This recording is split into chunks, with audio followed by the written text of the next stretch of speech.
श्री स्वामी समर्थ। अनंत कोटी ब्रह्मांड नायक राजाधिराज योगीराज परब्रह्म श्री स्वामी समर्थ महाराजांना कोटी कोटी प्रणाम। तसंच माझे ही व्हिडिओ जे सेवेकरी बघतायत त्यांना श्री स्वामी समर्थ।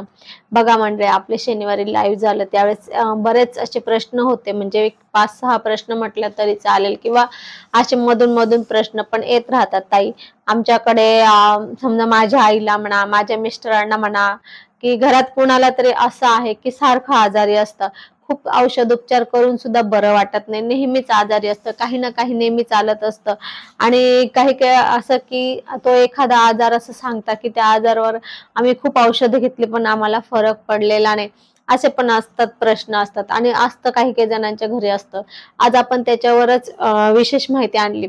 कसं असतं बघा, प्रत्येकाचे आजार वेगळे वेगळे असतात, परंतु त्याला एकच उपाय आहे, फक्त एक उपाय आहे आणि तो मंत्र आहे इतका साधा आणि सोपा मंत्र आहे। फक्त तो कसा करायचा, किती म्हणायचा, काय बोलायचं, आजच्या व्हिडिओत आपण ती माहिती आणली आहे। तर मला एक दोन नाही, मला वाटतं 5-6 कमेंट असतील का, ताई माझे एका होता की ताई माझे मिस्टर्स नेहमी आजारी असतात, त्यांना खूप औषध उपचार केला तरी पण ते बरे होत नाही। एकीचं होतं ताई माझी आई आजारी असते सारखी, एक म्हणे माझे सासरे खूप दिवसापासून पडून आहेत, त्यांना औषध उपचार करून पण त्यांना काय फरक पडत नाही। एक म्हणे ताई माझं सारखं नेहमीच चालू असतं, मला काही ना काही दुखणं चालू असतं। एक म्हणे माझ्या मुलाला बरं नसतं, असं काही ना काही असतं। तर आजच्या व्हिडिओमध्ये बघा, त्या ज्यांनी लाईव्हला असे प्रश्न विचारले होते ना, त्यांना सगळ्यांना आजच्या व्हिडिओमध्ये हा उपाय कामात येणार आहे। तर काय करायचं बघा, काय करायचं म्हणजे असा पण आजार आपण जिथे का तो कुठल्याही औषधाने बरा होत नाहीये, खूप औषधं केली तरी बरा होत नाही, तरी हा सेवेने तो बरा होईल। फक्त सेवा ही श्रद्धा आणि विश्वासाने करावं लागते, हे मात्र लक्षात घ्या। नाहीतर साळवेताईने सांगितलं, मग घेतली सेवा केली, फक्त आपला श्रद्धा नाही, विश्वास नाही, फक्त करायचं म्हणून केलं आणि मग ताई आम्हाला अनुभव नाही आला, असं काही व्हायला नको। त्यामुळे कुठलीही सेवा करताना श्रद्धा विश्वास असेल तर तुम्हाला अनुभव सुद्धा 100% येतात। आणि स्वामींचं अभयवचनच आहे, विश्वास ठेव, विश्वासाने सगळं काही चालतं। आणि स्वामी कसं म्हणता बघा, ज्याचा स्वामींवर विश्वास आहे, श्रद्धा आहे, त्याला स्वामी अनुभव देतात म्हणजे देतात। ज्याचा श्रद्धा विश्वास नाही त्याला अनुभव देत पण नाही, आणि दिला तरी त्याला समजत पण नाही, असं होत नाही, शक्यतो देत नाही, देतात स्वामी अनुभव, पण ज्याची श्रद्धा नाही त्याला ते समजत पण नाही, हे स्वामींनी दिलेला आहे अनुभव। म्हणून आपल्याला कुठली सेवा श्रद्धा आणि विश्वासाने करायची असते। तर आता बघा की तो मंत्र कोणता आहे, मंत्र लक्ष देऊन ऐका, मंत्र लक्ष देऊन ऐका। मंत्र खूप मोठा नाहीये, वाटल्यास तुम्ही लिहून घ्या। मंत्र फक्त ओम लं ललिता देवीभ्या नमः, ओम लम, लवरानुसार आहे, ओम लम ललिता देवीभ्या नमः, एवढाच मंत्र आहे। सावकाश बोलला ना मंत्र बघा, ओम लन, लन वरानुसार ओम लन ललिता देवीभ्या नमः, एवढाच मंत्र आहे। हा मंत्र आपल्याला काय करायचा आहे, नाडीवर बोलायचा आहे। बघा, हे आपली नाडी असते, आपण स्वतः आपल्यासाठी करू शकतो। स्त्रियांनी डाव्या हाताच्या नाडीवर, आता हे जे आपलं इथं असतं बघा, इथं आपली नाडी असते, आपण जर इथं बोट ठेवले ना आपल्याला फडफड जाणवते, अशी जाणवते। असं आपण जर बोट ठेवले ना असे इथं, तर आपल्याला जाणवते ती नाडी फडफड करते। आणि पुरुषांनी उजव्या हातावर ठेवायचे बोट, इथे डाव्या हाताने उजव्या हातावर बोट ठेवायचे पुरुषांनी। आणि तो मंत्र आपल्याला दिवसातून तुम्हाला जितके वेळा जमेल तितके वेळा तुम्ही बोलायचा आहे। तुम्ही देवासमोर बसा, 20-25 मिनिटं बोला, कारण की एवढा मंत्र 25 मिनिटं, साधारण अर्धा तास बोललं तर आपल्या 11 माळी जप सहज होऊन जाईल।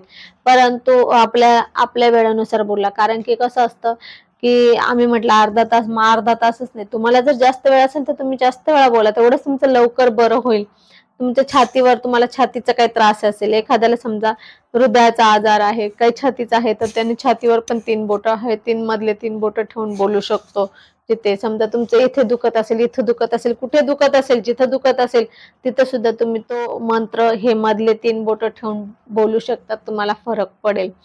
फक्त म्हणजे तुम्हाला असं सांगायचंय मला की जेही अवयव दुखत असेल, एक आपण पहिले त्याच्या अगोदर आपल्या कुलदेवीला, तर आपलं खरं ललिता मातेचा मंत्र आहे, तर ललिता मातेचं आपल्याकडे शक्यतो मंदिर नसतात, परंतु आपण आपल्या एखाद्या कुलदेवीच्या मंदिरात किंवा एखाद्या देवीच्या मंदिरामध्ये ललिता देवीच्या नावाने आपण तिथे जाऊन आपण तिथे सांगून यायचं की असं असे मला सेवा करायची आहे, किंवा स्वामी आपल्या स्वामी केंद्र असेल, सगळ्यात सोपं स्वामींच्या मंदिरात जायचं, केंद्रात जा किंवा मठात जा, तिथं नारळ, खडीसाखर, अगरबत्ती वाहून द्या, एक फूल घेऊन जा, फूल पण व्हा त्याच्यावर, आणि स्वामींना सांगा मला आजपासून ललिता मातेची अशी अशी सेवा अशा अशा कामासाठी करायची आहे स्वामी, तुम्ही माझ्याकडनं ही सेवा करून घ्या आणि मला बरं करा, आणि ही सेवा, माझी ही सेवा तुम्ही ललिता मातेपर्यंत पोहोचवा, असं आपण सांगायचं आहे आणि आपण ते करायचं. किंवा आपल्याकडे श्रीयंत्र असेल तर आपण ते श्रीयंत्रावर पण ह्या मंत्र म्हणून अभिषेक करून ते तीर्थ पण घेऊ शकतात. म्हणजे आपल्याला बघा त्याच्यावर पण आहे ते चक्रराज श्रीयंत्र आहे, त्याच्यावर पण घेऊ शकता, किंवा मोठं जे मेरू आकाराचं श्रीयंत्र आहे, जे पिरामिड आकाराचं, तर त्याच्यावर पण आपण अभिषेक करून हे तीर्थ घेऊ शकतात. समजा आपल्याला नाडीवर नसेल बोलायचं तर आपण तीर्थ पण घेऊ शकतात.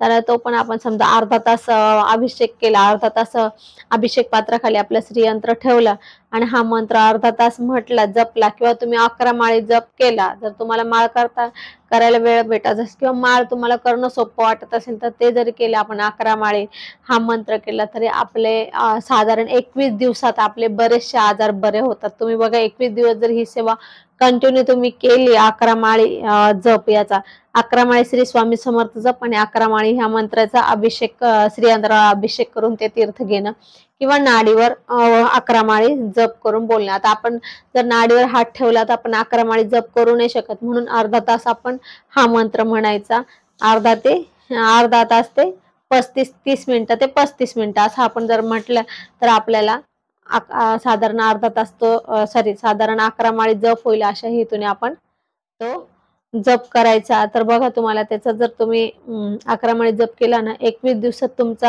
तुम्हाला किती पण गंभीर आजार असेल तर तो आजार तुमचा म्हणजे 50% तरी बरा झालेला असेल, तुम्हाला अनुभव येईल 21 दिवसामध्ये.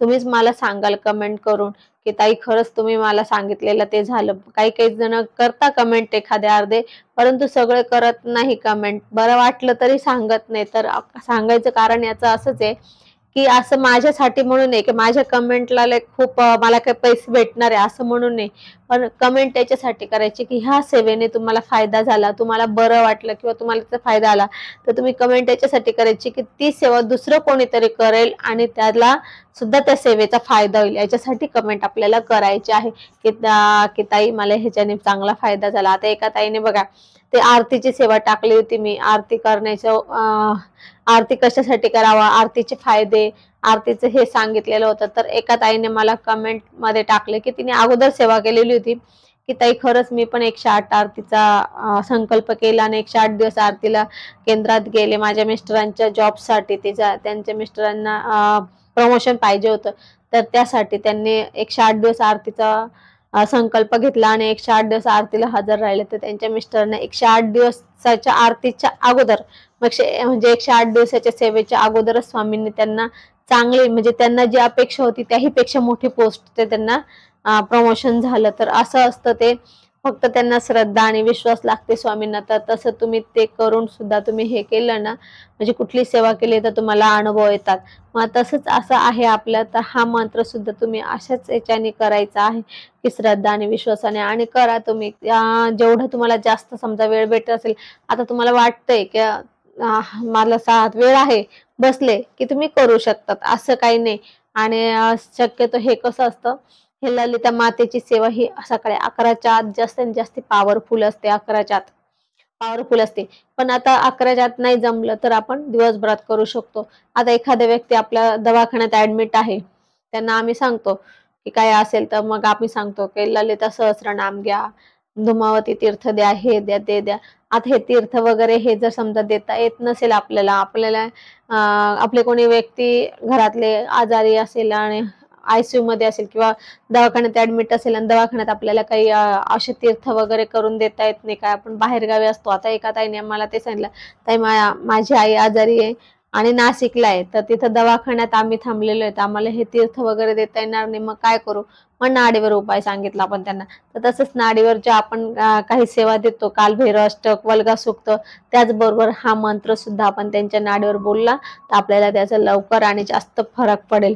तर आपण तो मंत्र मी तुम्हाला स्क्रीनवर देणारच आहे, तसं सॉरी स्क्रीन, हा बरं ठीक आहे, स्क्रीनवर तो मंत्र मी तुम्हाला देणारच आहे, कारण की कसं आहे की मंत्र चुकायला नको.